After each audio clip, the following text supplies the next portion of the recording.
Please share your screen and take over. Oh, yep, I can do that. It was just, okay, I'll share my screen. And I just put these into a Word doc to pull them out of where we had them. I have a membership on RunPod so that I can get access to a 4090, so I just ran all my stuff there.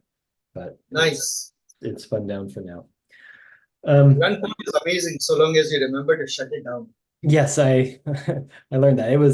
Today was very expensive. It was about 73 cents. So, you know, it was my big spending day. Yeah.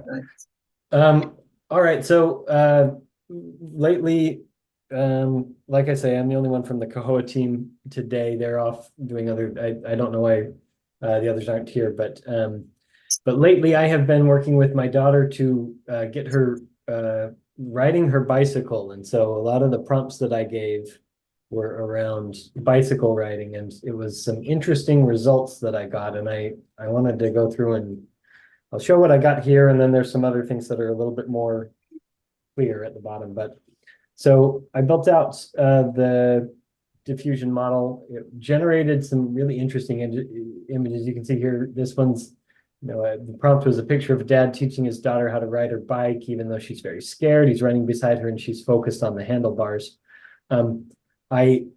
This is what came out of it. The thing that was interesting to me here is the number of like the replication and the things Last that night, last time I had a VS Code here and I shared from my laptop.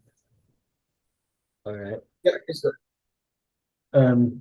And so then I tried a couple different things. I manipulated the image size just to see what that would do. And so as I went down to a smaller scale image, it got a little bit more clear. Of course, you know, faces and hands are always the issue for your diffusion, your image generation stuff.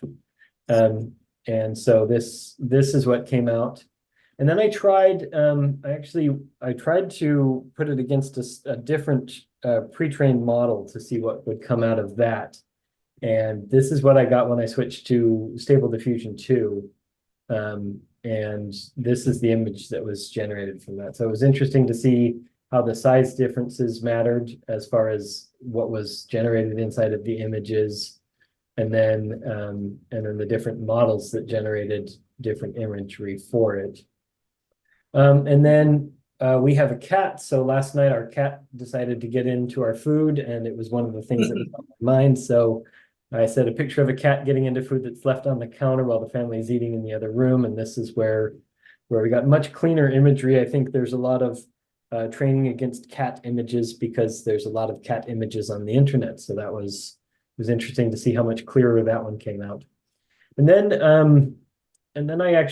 my daughter walked into the room and I started asking her for some prompt ideas, and we came up with some interesting things. And she wanted to see a picture of an electric blue octopus underwater dancing with a snake that has green skin. And so we got some really interesting results out of that.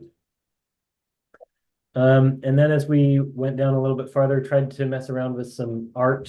She's an artist, and so we tried, you know, a couple different things. We got one with a picture of a painting of the Statue of Liberty in the style of Picasso, holding a rabbit instead of a book in her hands.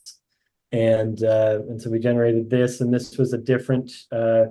This I had removed in the style of Picasso here, and this is what we came out with. And then we got this when we asked it to create it in the style of Picasso.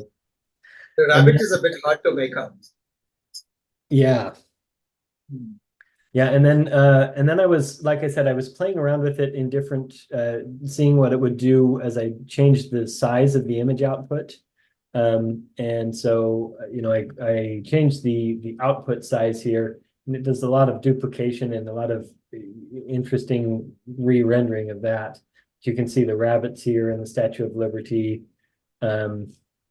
And then she wanted to see, because I had a Coke bottle on my desk, she wanted to see a Coke bottle that had legs, arms, and eyes, and this is the best one that we could get out of that.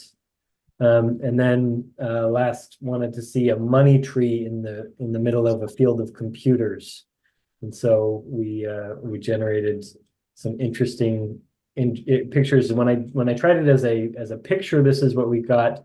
As I tried it as a photograph, then it came out with a computer cord that held a tree.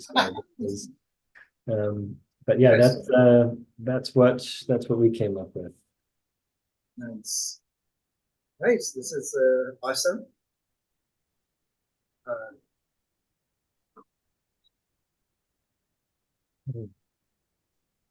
Thank you, Ryan. Thank you for